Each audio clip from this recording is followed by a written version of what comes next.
नमस्कार संस्कृताय दोस्तों, यूट्यूब से मैं साधना सबका स्वागत करती हूँ। कैसे हैं दोस्तों? आशा करती हूँ कि स्वस्थ व्यस्त मस्त होंगे। इसी आशा और विश्वास के साथ दोस्तों आइए आज का पाठ शुरू करते हैं, जो हम लोग संस्कृत व्याकरण प्रवेश का डॉक्टर बाबूराम सक्सेना का अध्ययन कर रहे हैं, जिसमें दोस्तों हम लोग टीजीटी, पीजीएलटी सभी प्रतियोगी परीक्षाओं के लिए अति महत्वपूर्ण है स्वर संधि का अध्ययन कर रहे हैं। स्वर संधि में आज हम लोग प्रकृति भाव स्वर संधि और इसमें सूत्र रीते च तृतीया समास से उपसर्गात अधिति धाता और प्रसर कमल आदि सूत्रों का अध्ययन करेंगे दोस्तों। तो बिना देर किए हुए आइए हम लोग इन सूत्रों का अध्ययन करते हैं और अपने पाठ की शुरुआत करते हैं दोस्तों। तो जो है ये आज का मोटिवेशन कोट है दोस्तों। रिश्ता दोस्ती और प्रेम उसी के साथ रखना, रिश्ता दोस्ती और प्रेम उसी के साथ रखना जो तुम्हारी हंसी के पीछे का दर्द, गुस्से के पीछे का प्यार और मौन के पीछे की वजह समझ सके। क्या दोस्तों? रिश्ता दोस्ती और प्रेम उसी के साथ करना जो तुम्हारी हंसी के पीछे तुम्हारे दर्द को और तुम्हारे गुस्से के पीछे तुम्हारे प्यार को और तुम्हारे मौन रहने यानी चुप रहने के पीछे तुम्हारी वजह को समझे कि तुम्हारा जो दर्द होता है उसमें तुम्हारी हंसी जो है वो उसमें कितना दर्द है और तुम्हारे गुस्से में कितना प्यार है और तुम्हारे चुप रहने में क्या वजह है, इस वजह को समझ सके।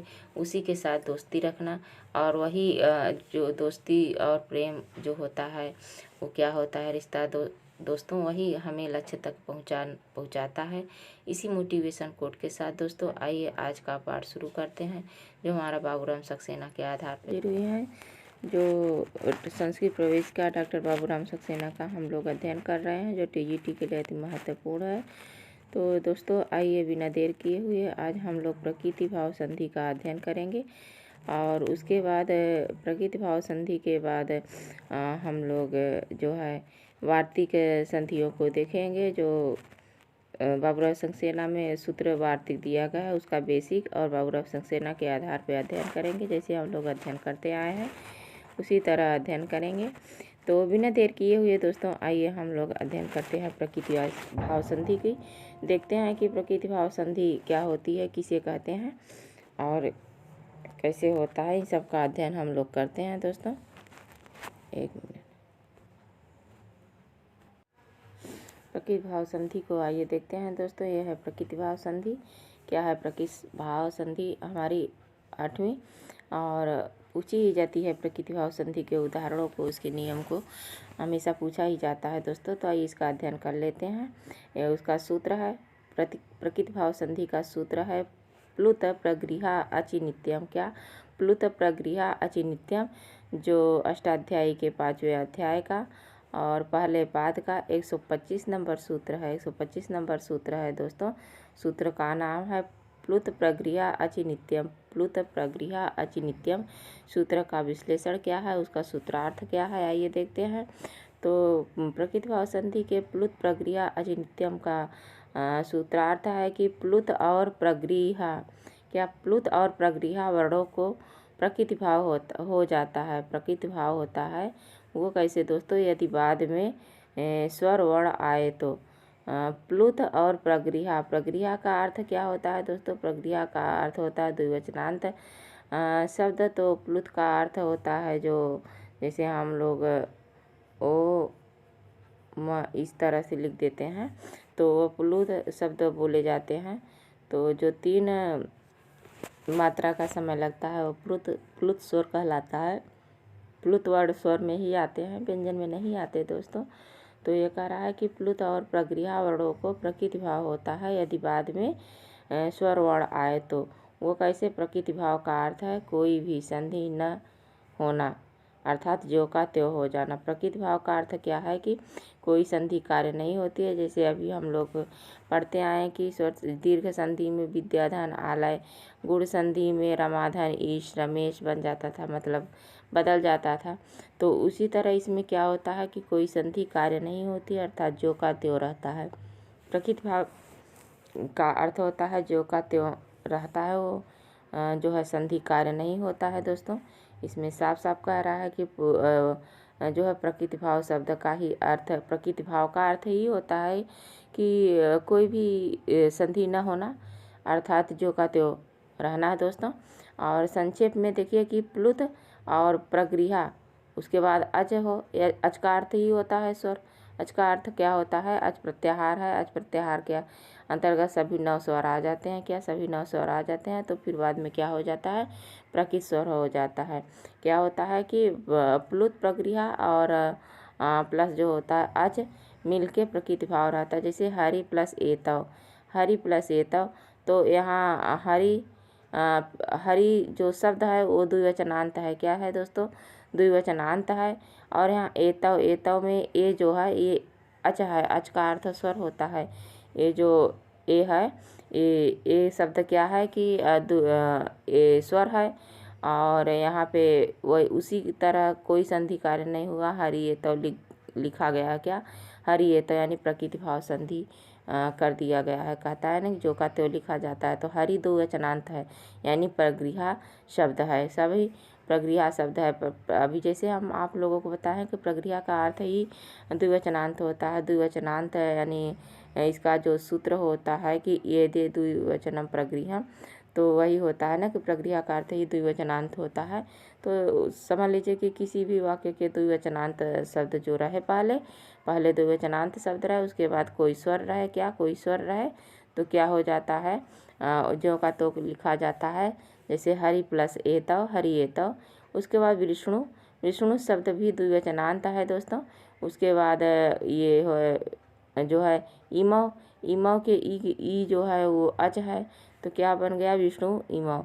ये देखिए विष्णु इमव, ज्यों का त्यों लिखाया है ना, ज्यों का तो है विष्णु इमव। उसके बाद गंगे प्लस अमु, गंगे प्लस अमु, तो गंगे भी द्विवचनांत है, अमु भी द्विवचनांत है, लेकिन अमु में शब्द में जो है स्वर है। तो क्या हो गया है? गंगे अमु। क्या? गंगे अमु शब्द हो गया है, गंगे अमु बन गया है दोस्तों। पचेते, पचेते इमव, इमव अच है, इमव के ई जो है अच है। पचेते में पचेते शब्द जो है वो पूरा वाक्य ही क्या है? द्विवचनांत है। ज्यों का त्यों हो गया है प्रकृति भाव संधि में पचेते इमव। क्या? पचेते इमव। इसका अर्थ ये होता है कि प्रकृति भाव शब्द में ज्यों का त्यों ही रहता है, कोई संधि कार्य नहीं होता है। भानु धन एतव, भानु शब्द भी द्विवचनांत है। एतव, एतव का ए जो है वो क्या है? अच है अर्थात स्वर है। तो क्या हो गया है? भानुतव। क्या? भानुतव। आगच्छ, उसके बाद ये है यहाँ पे, ये देखिए दोस्तों, आगच्छ श्री कृष्ण, आगच्छ कृष्ण। क्योंकि यहाँ पे प्लुत शब्द है ना दोस्तों, क्या प्लुत है, 3 का ये चिन्ह लगा है तो प्लुत कहलाता है। आगच्छ कृष्ण अत्र गौ चरति, आगच्छ कृष्ण अत्र गौ चरति। तो कृष्ण को बुलाया जा रहा है। कृष्ण के जो शब्द है उसके आगे प्लुत लगा है तो उसे देर तक खींच के पढ़ा जाता है दोस्तों। उसके बाद है यहाँ पे E plus Indra, E plus Indra, तो क्या हो गया? इंद्र। आहा प्लस ईसा, आहा प्लस ईसा को भी अहो ईसा, अहो ईशा, अहो प्लस ईसा के अहो ईशा हो गया है। यानी प्रकृति भाव संधि में कुल मिला के जो होता है वो जो का त्यों ही होता है, कोई संधिकार कोई परिवर्तन नहीं होता है। विशेष इसमें क्या बता रहा है दोस्तों, आइए इसको थोड़ा सा देख लेते हैं। विशेष के रूप में क्या कह रहा है यहाँ पे, तो जिसे नोट कहते हैं। ये कह रहा है कि दीर्घ इकारांत उकारांत एकारांत द्विवचन की प्रगृह संज्ञा होती है। जी हाँ दोस्तों, वहीं अभी हम बताएं कि जो दीर्घ इकारांत उकारांत एकारांत द्विवचन की प्रगृह संज्ञा होती है, यानी द्विवचनांत शब्द होते हैं वो प्रगृह संज्ञा होते हैं। अतः हरि विष्णु गंगे की प्रकृति संज्ञा प्रगृह संज्ञा है। प्रगृह संज्ञा होने के कारण प्रकृति भाव हुआ है। क्या? प्रगृह संज्ञा होने के कारण ही प्रकृति भाव हुआ है। प्रकृति भाव का अर्थ द्विवचनांत होता है, द्विवचन होने के कारण प्रकृति भाव हो गया है। और प्रगृह संज्ञा होने के कारण प्रकृति भाव संधि हो गई है। प्रगृह संज्ञा का अर्थ ही क्या होता है? द्विवचनांत। तो हरि विष्णु गंगे में क्या है? द्विवचनांत शब्द है। नहीं तो हरि एतव के हरि एतव बन जाता, यण संधि के रूप में हो जाता। क्या? हरि एतव के हरि एतव बन जाता, हरि एतव के, क्योंकि यहाँ ई है। क्या है दोस्तों? यहाँ पे ये जो हरि के ई है, ई के स्थान पर यह हो जाता। क्या हो जाता है? यह हो जाता। और हर क्या? हर आधा हो जाता। एतव, एतव तो ये जो होता है इसमें मिल जाता है, यहाँ चला जाता, हरिएतव बन जाता, क्या हरिएतव रूप बन जाता। लेकिन प्रकृति भाव होने के कारण, प्रगृही संज्ञा होने के कारण प्रकृति भाव संधि हो गई है। प्रकृति भाव संधि में क्या होता है कि प्रकृति भाव संधि में ज्यों का त्यों लिखा जाता है। एक बार इसको अच्छे से देख लेते हैं। प्रकृति भाव संधि के उदाहरण। प्रकृति भाव संधि में देखिए दोस्तों, ज्यों का त्यों होता है। हरि प्लस एतव हरि एतव, विष्णु प्लस इमव विष्णु इमव, गंगे प्लस अमु गंगे मु, पचेते प्लस इमव पचते इमव, भानु प्लस एतव भानु एतव, आगच्छ प्लस अत्र और इंद्र प्लस आगिसा। ये सभी प्रकृति भाव संधि के उदाहरण हैं। इसे देख लीजिए दोस्तों, घुमा फिरा के इसी में से क्वेश्चन एग्जाम में आता ही है। उसके बाद आइए दोस्तों, हम लोग जो है थोड़ा सा वार्तिक शब्द जो दिया गया है संधि वृद्धि संधि, इसमें स्वर संधि के अंतर्गत जो वार्तिक दिए गए हैं, वार्तिक का अध्ययन कर लेते हैं। तो इसमें कुछ वार्तिकों को हम लोग एक वीडियो में पढ़े थे और एक आज हम लोग जो बचा हुआ वार्तिक है स्वर संधि का, उसका अध्ययन कर लेते हैं। तो रीते च तृतीया समासे, क्या रीते च तृतीया समासे ये वार्तिक है। वार्तिक कत्यायन द्वारा लिखा गया है दोस्तों। यदि ये रीते च तृतीया समासे क्या कह रहा है, आइए इसका देखते हैं। अर्थ है कि रीते च तृतीया समास से सूत्र क्या कह रहा है, जो स्वर संधि के प्रकृति भाव के अंतर्गत यानी वार्तिक जो संधि है उसे देखते हैं। यदि पूर्व में अवर्ण आए, क्या है, पूर्व में वर्ण आए यानी पहले अवर्ण आए और बाद में रित शब्द हो और दोनों शब्दों में तृतीया तत्पुरुष समास हो जाता है, बाद में रित शब्द से कोई शब्द प्रारंभ होता हो, तो पूर्व और पर दोनों वर्णों के स्थान पर वृद्धि संज्ञक हो जाती है, वृद्धि संज्ञक हो जाती है। अगर सूत्र देके पूछता है कि वृद्धि संज्ञक अपवाद के सूत्र कौन है, तो रीते च तृतीया समास से वृद्धि संज्ञक के अपवाद का सूत्र है दोस्तों। वृद्धि संधि के अपवाद सूत्र क्या है, रीते च तृतीया समास है। क्या रीते च तृतीया समास है, ये कह रहा है कि पूर्व में पहले जो होता है पहले के अंत में अविद्यमान हो। जी हाँ दोस्तों, कहीं ना कहीं अविद्यमान रहेगा ही किसी भी व्यंजन में। अगर व्यंजन हलंत के साथ नहीं है, व्यंजनांत नहीं है, तो वहाँ पे अ जरूर विद्यमान रहेगा। तो वही करा, पहले अ हो फिर बाद में री से कोई शब्द शुरू हो, क्या कोई भी शब्द शुरू हो और रित हो, तो क्या हो जाएगा, पूर्व और पर यानी इन दोनों के स्थान पर क्या हो जाएगा, वृद्धि संज्ञक हो जाएगा। तो वृद्धि संज्ञक क्या हो जाएगा, आर हो जाएगा। क्या आर हो जाएगा, आर, क्या, क्योंकि गुण में अर होता है और इसमें आर हो जाएगा। तो आइए देखते हैं दोस्तों, उदाहरण के माध्यम से समझते हैं कैसे होता है। तो जैसे यहाँ पे है सुखेन, सुखेन प्लस रीता है, सुखेन प्लस रीता, तो सुखेन में अविद्यमान है, क्या अविद्यमान है दोस्तों, और यहाँ न को हलंत कर देंगे, सुखेन के न को हलंत कर देंगे, यहाँ निकाल लेंगे अ, और बाद में क्या है, रीत, रीता शब्द है तो क्या बन गया, सुखार्ता, सुखार्ता बन गया। यहाँ आप लोगों को दिख रहा होगा दीर्घ संधि के तरह, दीर्घ संधि की तरह दिख रहा है, लेकिन याद रखना है दोस्तों ये क्या है, ये जो है रीते च तृतीया समास से वार्तिक है और ये वृद्धि संज्ञक का अपवाद है। क्या वृद्धि संज्ञक का अपवाद है, तो यहाँ तृतीया तत्पुरुष समास हो गया है। सुखार्ता में कौन सा समास है, तृतीया तत्पुरुष समास है, क्योंकि सुखेन रीता सुखार्ता, सुखेन रीता इति सुखार्ता। उसके बाद यहाँ आइए दूसरा देखते हैं। देखिए सुख प्लस रीता, सुख प्लस रीता सुखार्ता, यह सुख से युक्त यानी वृद्धि संज्ञक संधि हुई है दोस्तों। उसके बाद दुख प्लस रीता दुखार्ता यानी दुख से युक्त, ये भी वृद्धि संज्ञक है दोस्तों। उसके बाद कष्ट प्लस रीता, कष्ट प्लस रीता कष्टार्ता है, कष्ट से युक्त यानी वृद्धि संज्ञक संधि हुआ है। इसे यही 3-4 उदाहरण इसके हैं ही दोस्तों, तो इसे बहुत अच्छे से ध्यान से देखना है, क्योंकि ये लगता तो है जो है दीर्घ संधि की तरह की दीर्घ संधि हुआ है, लेकिन नहीं दोस्तों, इसमें दीर्घ संधि नहीं है, वृद्धि संधि का अपवाद है। साफ साफ कहा गया है कि रीते च तृतीया समास से वृद्धि संधि का अपवाद है। क्या वृद्धि संधि का अपवाद। उसके बाद है कि किंतु परम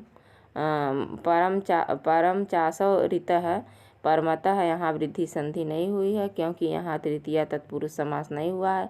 बल्कि कर्मधारय समास है। परम प्लस रीता परमता है, यानी गुण संधि हुआ है। परमता शब्द देता तो है इसी रीते च तृतीया समास है ही सूत्र में इसका जो है उदाहरण दिया हुआ है। क्या परमता, तो परमता जो अगर कह रहे थे ना दोस्तों, अ प्लस री मिला के गुण संधि में अर होता है और वृद्धि संधि में क्या हो जाता है, वही आर हो जाता है।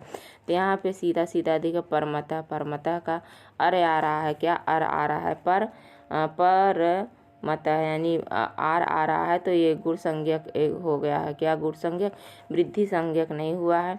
वृद्धि संज्ञक शब्द सुखार्ता, दुखार्ता और कष्टार्ता में है, परमता में गुण संज्ञक है दोस्तों।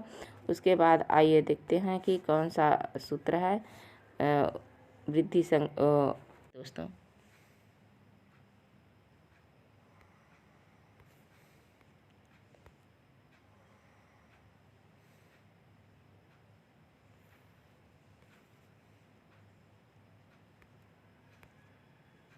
जो है वार्तिक संधि का अगला उदाहरण देखते हैं, जो है कि प्रवत्सर, कंबल, वसनार्थन, दशाण, निर्माण आदि वार्तिक है। तो इस सूत्र का हम लोग विश्लेषण करते हैं। क्या है कि ये सूत्र कह रहा है कि प्र शब्द हो, वत्सर शब्द हो, कंबल शब्द हो, वसन शब्द हो और ऋण शब्द हो तथा 10 शब्द, ये 6 शब्द है। इन शब्दों के बाद यदि कोई ऋण शब्द आए तो पूर्व और पर दोनों के स्थान पर वृद्धि संज्ञक हो जाता है। पहले बता चुके हैं कि जो है दोस्तों कि ये वृद्धि संज्ञक सूत्र का अपवाद है। कौन, जो वार्तिक दिया हुआ है। तो प्रवत्सर, कंबल, वसनार, दशाण, नृणाम आदि जो शब्द है कि प्र शब्द है और वत्सर शब्द है, कंबल शब्द है, वसन शब्द है और ऋण शब्द है तथा 10 शब्द है। तो इन 6 शब्दों के बाद ऋण शब्द आए, क्या ऋण शब्द आए, तो दोनों के स्थान पर वृद्धि संज्ञक हो जाता है, वृद्धि संज्ञक वर्ण हो जाता है दोस्तों। देखने में तो दीर्घ संधि की तरह लगता है, लेकिन ये क्या हो जाता है, वृद्धि संज्ञक हो जाता है। आइए देखते हैं कि इसको उदाहरण के माध्यम से समझते हैं। कि जैसे देखिए प्र शब्द है, प्र के बाद ऋणम शब्द है, तो प्र के को अलग कर लिए, क्या हो गया, ऋणम अलग हो गया। तो यहाँ पे और री मिलके क्या हो गया, आर बन गया। तो आर वृद्धि में ही बनता है और गुण में जो बनता है, गुण में क्या बनता है कि गुण में अर बनता है, क्या अर बनता है, तो गुण संज्ञक हो जाता है। आ और री को मिला के, और यहाँ आ और री को मिला के आर बना है तो वृद्धि संज्ञक हो जाता है। इसी से कहा गया है कि वत्सर, कंबल और वसन, ऋण तथा 10 ये जो शब्द हैं तो ये वृद्धि संज्ञक के अपवाद हैं। तो यहाँ शब्द बन गया है प्रणाम का प्रारणम शब्द बन गया है, क्योंकि अंत में आर शब्द आ रहा है, क्या आर शब्द आ रहा है दोस्तों। और उसके बाद दूसरा है कि वत्सर शब्द है, वत्सर शब्द है और ऋण आया है, ऋणम आया है। तो वत्सराम यानी बछड़े के ऋण के समान वत्सराम बन गया है, क्योंकि ये र में र है, जो वत्सर के अंत में र है, र को हलंत कर देंगे कि आ जाएगा और यहाँ पे ऋणम में री को लेके क्या बना लेंगे, हम आर बना लेंगे। तो फिर उसको जोड़ेंगे तो क्या बन जाएगा, वत्सनार्ण, क्या वत्सनार्ण बन जाएगा। अब एक एक शब्द को तोड़ के हम बताने लगेंगे तो दोस्तों वीडियो बहुत बड़ा हो जाएगा। और यहाँ एक देखिए उदाहरण में बताया गया है कि तोड़ के कि कैसे हम उसको अलग करेंगे। उसी तरह वत्सर लिख देंगे तो इसको हलंत कर देंगे, यहाँ आ लिख देंगे और फिर यहाँ पे री लिख देंगे, क्या ऋणम लिख देंगे। तो अ और इसको लेके क्या बना लेंगे, आर बना लेंगे, आर बना लेंगे। यहाँ वत्सर है, ये है तो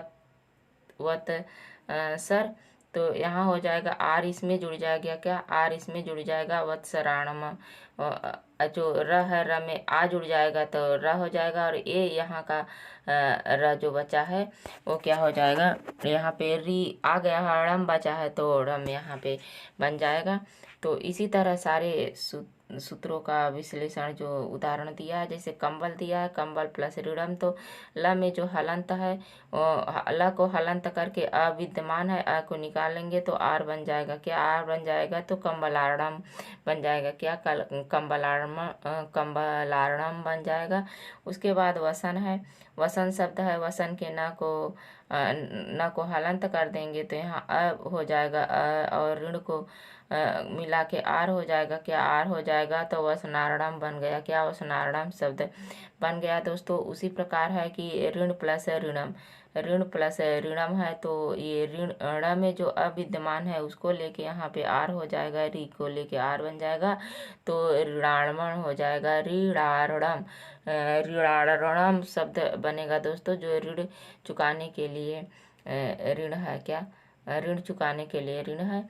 उसके बाद हमारा पांचवा उदाहरण कह रहा है कि 10 प्लस ऋणम, 10 प्लस ऋणम, और छठवां है दोस्तों, तो 10 प्लस ऋणम, तो 10 के श में जो अविद्यमान है इसको हलंत कर देंगे, यहाँ पे अ है तो अ और री को ले लेंगे, आर बन जाएगा, क्या आर बन जाएगा, तो दशारणम बन जाएगा। 10 प्रकार के जल वाला देश, 10 प्रकार के जल वाला दशाण देश कहलाता है। तो दशाण देश का वर्णन कहाँ आया है दोस्तों, तो कालिदास के मेघदूतम में दशाण देश का वर्णन आया है, तो ये क्या हो गया, दशाण देश।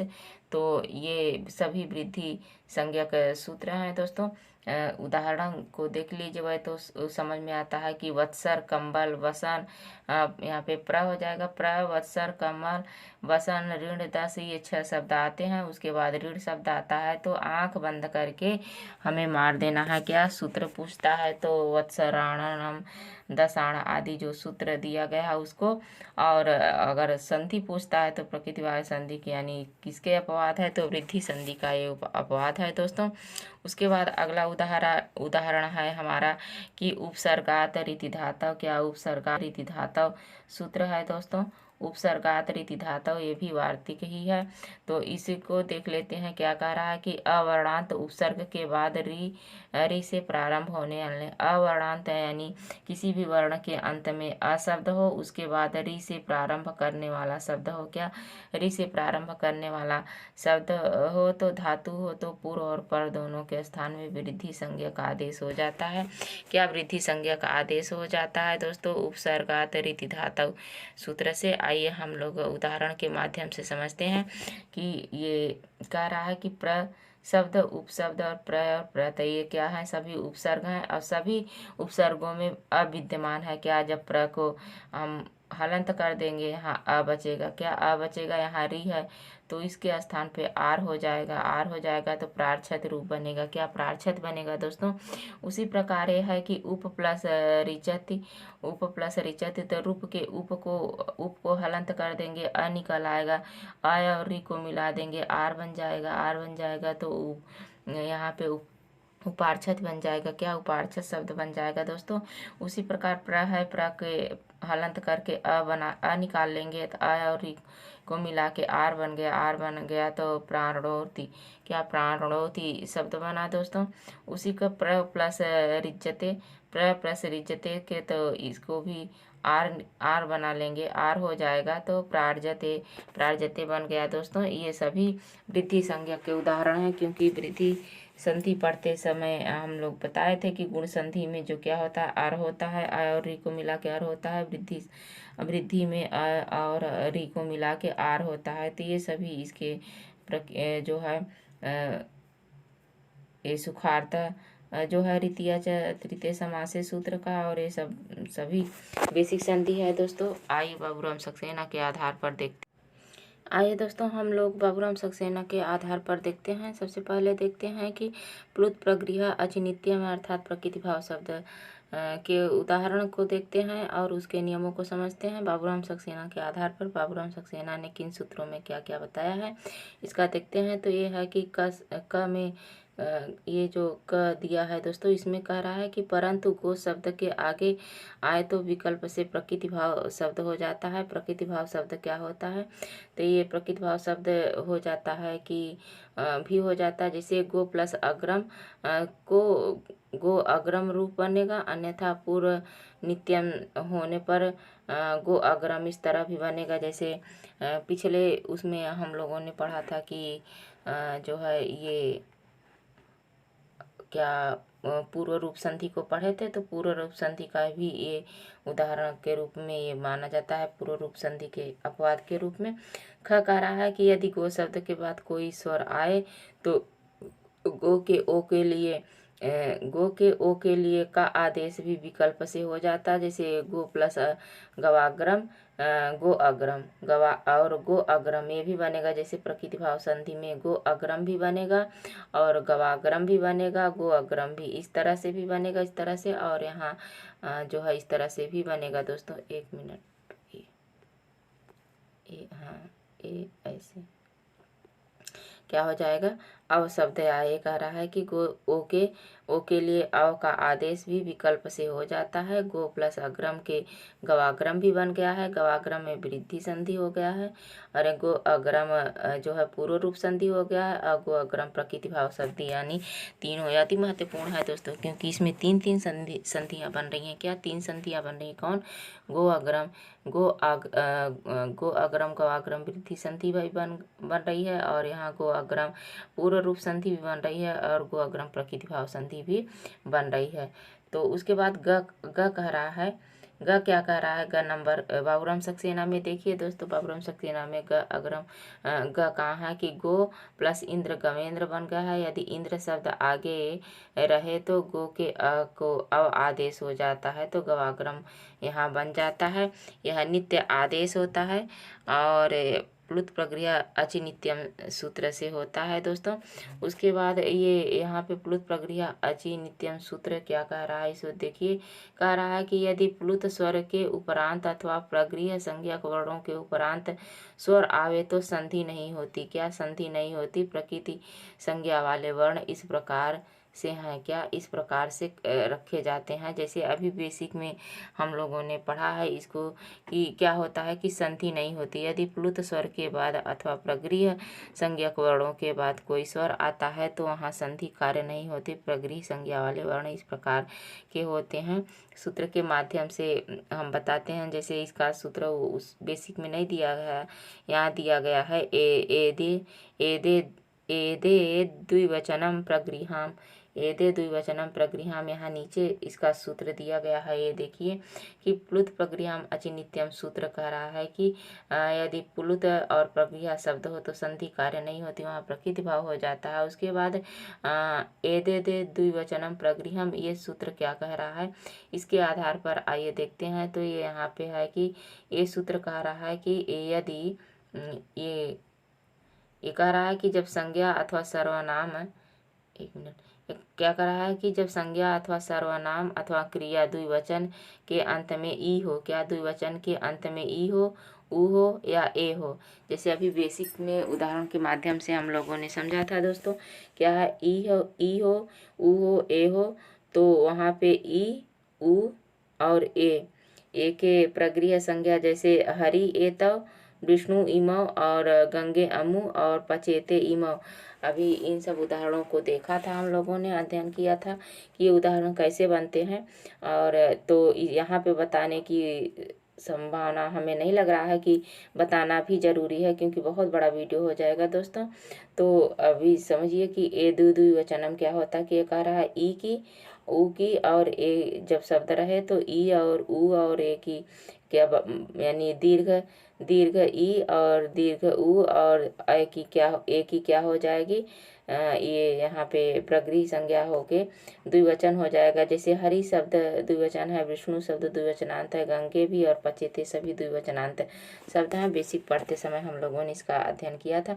उसके बाद अगला सूत्र कह रहा है कि यहाँ पे असदो मात, तो असतो मात क्या कह रहा है, तो अस्तो मात क्या सूत्र क्या कह रहा है, तो इसको आइए देखते हैं कि अस्तो मात सूत्र का विश्लेषण क्या है। ये क्या कह रहा है, ये कह रहा है कि जब असत शब्द के मकार के बाद ई या उ आवे तो क्या होगा, उ आवे तो वे प्रगृह होते हैं। जैसे अमी प्लस ईसा अमु आस्ते, क्या अमु प्लस ईसा के अमी प्लस ईसा के अमु आस्ते बन गया। क्या अमु प्लस ईसा अमीसा और अमु प्लस आस्ते ये कह रहा है कि ई या उ के बाद क्या आवे, आस शब्द आया, यानी आस शब्द के मकार अमी में आस शब्द के मकार है ना, अमी में म है और अमु में भी म है, तो आस शब्द के ये आस जो धातु है उसके अंतर्गत आते हैं। आस शब्द के मकार के बाद ई या उ आवे तो क्या हो जाएगा, अमी प्लस ईसा अमु आस्ते,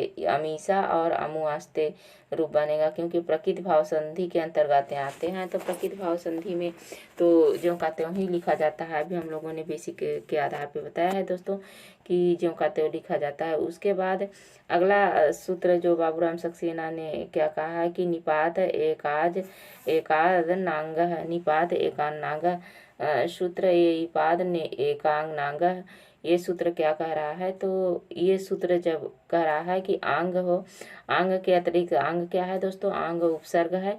आंग के अतिरिक्त अन्य एकास्वरात्मक अव्यय भी प्रगृह संज्ञा के अंतर्गत आते हैं। क्या? आंग उपसर्ग के अतिरिक्त अन्य एक स्वरात्मक जो एक स्वर वाले अव्यय होते हैं, अव्यय शब्द होते हैं, वो भी क्या होते हैं कि प्रगृह संज्ञा के अंतर्गत आते हैं। जैसे अभी हम लोगों ने बेसिक पढ़ते हुए इसका अध्ययन किया था कि E plus Indra, E plus Indra के ई इंद्र लिखा गया, उ प्लस उमेशा के उ मेषा लिखा गया है। उसके बाद आ एवं अनुमन्यते, ये सभी सूत्र जो हैं बाबूराम सक्सेना के आधार पे ये क्या है कि प्रकृति भाव संधि के अंतर्गत ही आते हैं। क्या दोस्तों? प्रकृति भाव संधि के अंतर्गत आते हैं, सभी वृद्धि संज्ञा के अपवाद होते हैं। उसके बाद यहाँ एक सूत्र और है लेकिन ये कट गया है। आइए देखते हैं कि ये क्या कह रहा है कि जब अव्यय ओकारांत हो तो ओ का प्रगृह संज्ञा हो जाता है। जैसे अहो ईसा, क्या? अहो ईसा कैसे प्रगृह संज्ञक हो? तो ये जब अव्यय, कोई भी अव्यय शब्द जो अहो शब्द क्या है? अव्यय है। तो अहो शब्द अव्यय जो ओकारांत हो तो वो भी प्रकृत संज्ञा के अंतर प्रगृह संज्ञा वो भी कहा जाता है, उसका भी प्रगृह संज्ञा होता है दोस्तों। उसके बाद ये है कि संज्ञा शब्दों के संबोधन के अंत में ये क्या कह रहा है कि संज्ञा शब्दों के संबोधन के अंत में ओकार शब्द के बाद इति शब्द आवे तो संबुद्धि निमित्तिक ओकार की विकल्प से प्रगृह संज्ञा होती है। जैसे विष्णु प्लस इति विष्णुवती लिखे गया है, विष्णुवती भी लिखा गया है, विष्णु इति तीन प्रकार के बनते हैं। क्या? विष्णुवती भी बनेगा दोस्तों, विष्णुवती भी बनेगा और विष्णु इति बनेगा। तो ये भी प्रकृति संधि के अंतर्गत आता है। उसके बाद कह रहा है कि प्लुतों के पास साथ भी संधि नहीं होती। क्या? प्लुत शब्द होते हैं तो प्लुत शब्दों के साथ भी संधि नहीं होती। जैसे एहि कृष्ण अत्र गोचरति, यही कृष्ण अत्र आगच्छति गोचरति, यहीं दूर से पुकारने वाले वाक्य की टी संज्ञा की प्लुत संज्ञा होती है। क्या? टी संज्ञा की प्लुत संज्ञा। जैसे यही कृष्ण बुला रहे हैं ना, यही कृष्ण अत्र आगच्छति गोचरति, मतलब कि ये कृष्ण यहाँ आ जाओ, गाय यहाँ चल रही है, कोई बालक कृष्ण को बुला रहा है। तो ये कह रहे हैं कि जो प्लुत संज्ञा होती है वहाँ भी संधि कार्य नहीं किया जाता है। उसके बाद यहाँ पे ये सूत्र है दोस्तों, क्या है कि ये सूत्र है उपसर्गात रीति धातव। उपसर्गात रीति धातव क्या कह रहा है कि आइए देखते हैं उपसर्गात रीति धातव यहाँ पे क्या कह रहा है? कह रहा है कि यदि अकारांत उपसर्ग के बाद ऐसी धातु आवे जिनके यदि ह्रस्व री हो तो अ और री के स्थान पर या आर शब्द बन जाता है। बेसिक यहाँ कुछ कम समझ में आ रहा है, बेसिक पढ़ते हुए हम लोगों ने देखा था दोस्तों कि ये क्या है कि यदि अकारांत उपसर्ग के बाद कोई ऐसी धातु आए जिसके आदि में यानी बाद में ह्रस्व री हो, आदि यानी पहले, जो पहले क्या हो कि ह्रस्व री हो और अ हो, उसके बाद अ हो तो ह्रस्व री और अ को मिला के क्या हो जाएगा? आर शब्द बन जाता है। क्या? आर शब्द बन जाता है और वह नित्य होता है। क्या दोस्तों? वह नित्य होता है। जैसे उप प्लस रिच्छति, उप प्लस रिच्छति के उपार्छत बन गया है। तो उप में जो अविद्यमान है और यहाँ री है तो दोनों को मिला के आर बन गया, तो शब्द बना जो है उपार्छत। उसी तरह प्र प्लस रिच्छति प्ल प्लस रिच्छति प्र के हलंत कर देंगे तो अ आ जाएगा, अ और री को मिला देंगे तो आर बन जाएगा, प्रार्थति शब्द बना है दोस्तों। उसके बाद ये कह रहा है कि किंतु यदि नाम धातु हो तो आर विकल्प से होता है। हाँ जी हाँ दोस्तों, बेसिक में ये नहीं बताया था लेकिन बाबूराम सक्सेना में कह रहा है कि अगर कोई नाम धातु हो तो क्या होता है? आर विकल्प से होता है। जैसे यहाँ पे है प्र प्लस ऋषभ भीयति, ऋषभ यति। तो ऋषभ जो शब्द है, ऋषभ शब्द वो क्या है कि वो नाम धातु है, नाम धातु है। तो यहाँ प्रार्स भी यति बन गया है, अप्रर्स भी यति भी बनेगा, प्रार्स भी यति भी बनेगा, प्रर्स भी यति भी बनेगा। पल की तरह आचरण करने वाला ऋषभ कहलाता है क्या, ऋषभ भी यति। तो ये याद रखना है दोस्तों यहाँ पे कि जो नाम धातु होते हैं उसमें विकल्प से होता है, उसमें वृद्धि भी होती है और नहीं भी होती है, गुण भी होती है, दोनों होती है। अर होता है तो गुण होता है दोस्तों, आर होता है तो वृद्धि होती है। उसके बाद अगला हमारा जो सूत्र है वो क्या कह रहा है, अगला सूत्र कह रहा है दोस्तों कि रीते च तृतीया समासे, रीते च तृतीया समासे क्या कह रहा है, आइए देख लेते हैं कि रीते च तृतीया समास से सूत्र हमें क्या बताने की कोशिश कर रहा है दोस्तों। आइए यहाँ पे जब पूर्वगामी, हाँ ये है, जो ये है कि ये कह रहा है कि जब रित शब्द के साथ किसी पूर्वगामी शब्द का तृतीया समास हो तो पूर्वगामी अकारांत शब्द के अ और रित के र मिला के आर हो जाता।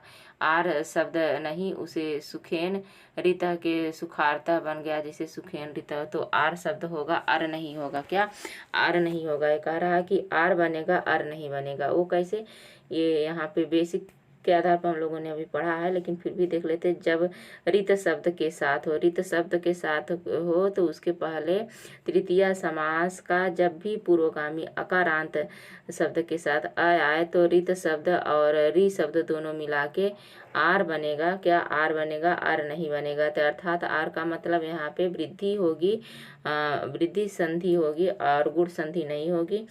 जैसे सुखेन प्लस रिथा के सुख प्लस रिथा सुखार्ता बन गया। क्या, सुखार्ता बन गया है। सुखार्ता, दुखार्ता, कष्टार्ता अभी हम लोगों ने इसका अध्ययन किया था दोस्तों। तो यहाँ पे बहुत ज़्यादा वो करने की ज़रूरत नहीं है, पढ़ने की ज़रूरत नहीं है। उसके बाद कह रहा है कि अच शब्द आया, यानी अ आ ई उ री आया और उसके बाद ली आए तो किसी पद के अंत में क्या होता है कि किसी पद के अंत के बाद हरस्व री आवे तो विकल्प से हरस्व हो जाता है। यदि पहले से हरस्व हो तो वो भी फिर से हुआ हरस्व माना जाएगा। इस प्रकार हुई संधि फिर दूसरी संधि नहीं होती। इसे प्रकृति भाव संधि कहते हैं। यह नित्य गुण विकल्प प्रस्तुत करता है। जैसे यहाँ ब्रह्मा प्लस ऋषि ब्रह्मर्षि, अच्छा ये तो गुण संधि के अंतर्गत आता था दोस्तों। तो ये हम लोगों ने स्वर संधि का सभी संधियों का अध्ययन कर लिए, जो बाबूराम सक्सेना के आधार पर और उसके जो है सूत्रों के आधार पे, तो सभी का अध्ययन कर लिए हैं दोस्तों। तो ये वीडियो कैसे लगा दोस्तों, अगर आप लोगों को अच्छा लगा हो तो इसे लाइक शेयर कमेंट करिए, और जो हमारे नए साथी वीडियो देख रहे हों वो इसे ज़रूर जो है सब्सक्राइब करिए दोस्तों, ताकि जो है इसका नोटिफिकेशन और जो भी वीडियो वो आप लोगों के पास आसानी से पहुंच जाए और आप लोग इसका लाभ उठा सके दोस्तों। तो आज बस यहीं तक। नमः संस्कृताय दोस्तों। आगे के भागों में हम लोग पढ़ेंगे जो है हल संधि की शुरुआत करेंगे दोस्तों। तो आज बस यहीं तक। नमः संस्कृताय।